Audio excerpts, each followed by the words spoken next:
Berita kriminal pemirsa, warga Kelurahan Talang Bakung, Palmerah, Kota Jambi digegerkan dengan penemuan jasad seorang warga yang tewas bersimbah darah di dalam kamar rumahnya. Korban diketahui berinisial ND, merupakan seorang pengusaha jual beli mobil. Polisi yang mendapat laporan segera melakukan olah TKP dan membawa mayat korban ke Rumah Sakit Bayangkara, Kota Jambi untuk diotopsi. Kasat Reskrim Polresta Jambi menduga terbunuhnya wanita pengusaha ini merupakan korban perampokan. Diketahui satu unit Mitsubishi Pajero milik korban raib diduga dibawa para pelaku.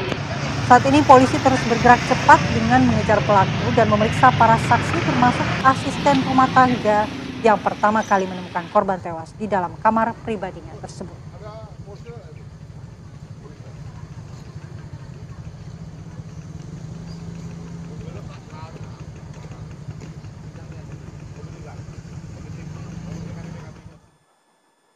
Apakah benar kasus ini adalah kasus perampokan atau mungkin pembunuhan yang direncanakan? Kita akan bergabung dengan Kombes Pol Boy Sutan Binanga Siregar, Kapolresta Jambi. Selamat pagi Pak Kapolres. Selamat pagi Pak Kapolres.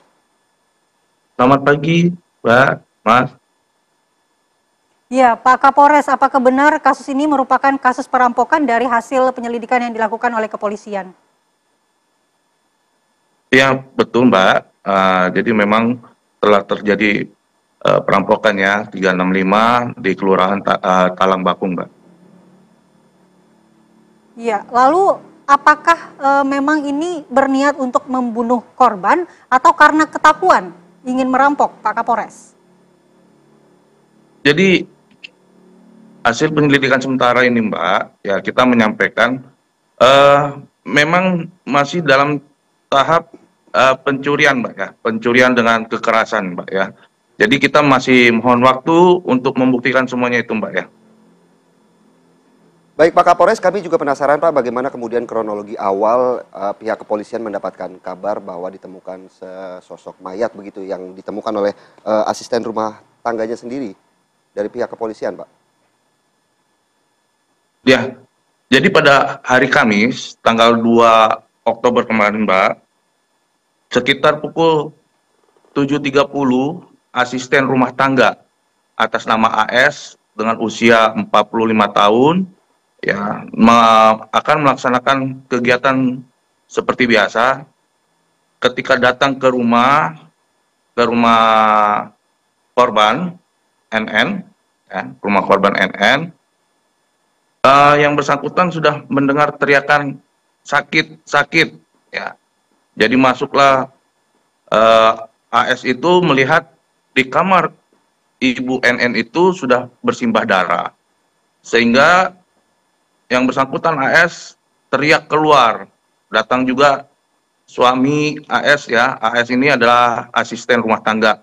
Dan beberapa orang yang datang langsung ke TKP. Ya, begitu datang ke TKP, ya kurang lebih setengah jam kemudian mereka melaporkan kejadian tersebut karena mereka sudah menemukan korban atas nama NN tersebut sudah bersimbah darah. Jadi mereka melaporkan langsung ke Polresta dan kepolisian. Demikian, Mas.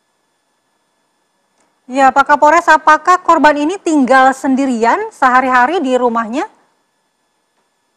Ya, pada saat itu memang korban sendirian karena suami sedang keluar kota dan baru dinas, Pak. Baik, lalu posisi atau status dari ART-nya tersebut apakah memang pulang pergi ke rumah itu Pak Kapolres dan tidak menginap?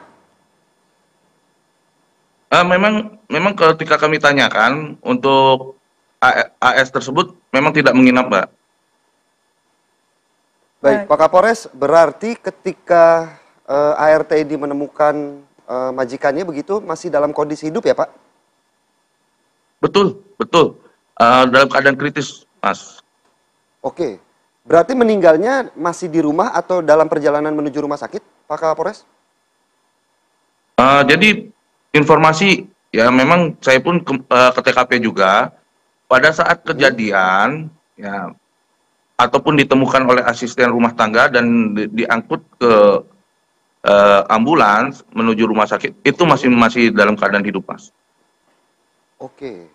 Baik. Pak Kapolres, apakah saksi yang diperiksa sejauh ini hanya asisten rumah tangga tersebut ataukah kepolisian sudah memeriksa sejumlah saksi lainnya? Mungkin warga sekitar begitu Pak? Sudah, Mas. Terkait bagaimana kemudian aktivitas Kita ataupun sudah pribadi dari korban asisten sendiri. rumah tangga itu AS dan laki-laki berinisial Y, laki-laki berinisial D, dan laki-laki berinisial K. Baik, dari kesaksian yang sudah dikumpulkan oleh kepolisian, apakah memang warga sekitar atau ART ini melihat ada yang mencurigakan terkait dengan aksi perampokan ini sebelumnya, Pak Kapolres? Jadi aksi perampokan ini ya belum ada titik terang, tapi tentunya Baik. hasil dari WA daripada suaminya mengatakan bahwa mereka akan melaksanakan jual beli kendaraan. Ya, dari WA tersebut mereka memang akan bertemu dengan pembeli, ya, pembeli. Namun karena suami belum ada, istrinya sudah di sana di rumah, mereka masih kontek-kontekan tuh, Mbak. Masih kontek-kontekan, oh alhamdulillah mobil sudah laku. Ya, jadi begitu WA itu mengatakan pingin ketemu, maka keluarga tersebut memang ingin bertemu dengan pembeli, ya. Yang kita tidak tahu bahwa ternyata pembeli tersebut adalah orang yang melakukan tindakan perampokan, pencurian dengan kekerasan, Mbak. Baik, dari penyelidikan pihak kepolisian, apakah hanya mobil yang kemudian dibawa kabur oleh pelaku atau mungkin ada barang berharga lain yang juga ikut dicuri, Pak? Ya, untuk sementara 1 unit mobil Pajero warna putih dan 1 unit iPhone 16 Pro Max, Mbak. Mas. Oke. Baik, nanti konstruksi hukumnya akan seperti apa kepada para pelaku, Pak Kapolres?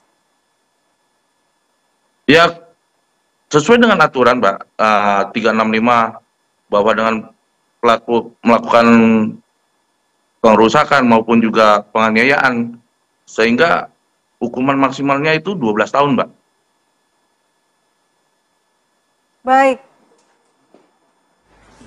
Pemirsa, jajaran Direktorat Reserse Narkoba Polda Bali menemukan kebun ganja yang ditanam dengan cara hidroponik di dalam rumah kontrakan milik pasangan suami istri warga negara asing di Denpasar, Bali. Dan seperti inilah ruangan kamar rumah kontrakan yang dihuni warga negara asing berinisial NR berusia 31 tahun asal Belanda. Di mana pelaku ini bersama istrinya berinisial KV berusia 33 tahun asal Rusia yang menyulap rumah kos-kosannya ini menjadi kebun ganja hidroponik. Petugas menemukan tanaman ganja dalam jumlah besar yang terbagi dalam beberapa area seperti pembibitan, penanaman, hingga kebun ganja yang sudah siap panen. Pelaku membuat kebun ganja layaknya laboratorium rahasia dengan sistem pendingin, kemudian ditambahkan pengaturan pencahayaan dan suhu ruangan, kemudian ada juga pemupukan dan diawasi dengan CCTV. Hasil kebun ganja ini diduga akan diedarkan ke sesama wisatawan asing yang berlibur ke Bali. Saat ini petugas kepolisian masih mendalami keterangan NR yang mengaku mendapatkan bibit ganja dari seseorang berinisial C dan menyelidiki sejauh mana keterlibatan KV istri NR dalam kebun ganja ini. Tersangka akan dijerat pasal 111 Undang-Undang Narkotika dengan ancaman pidana maksimal 20 tahun penjara hingga seumur hidup.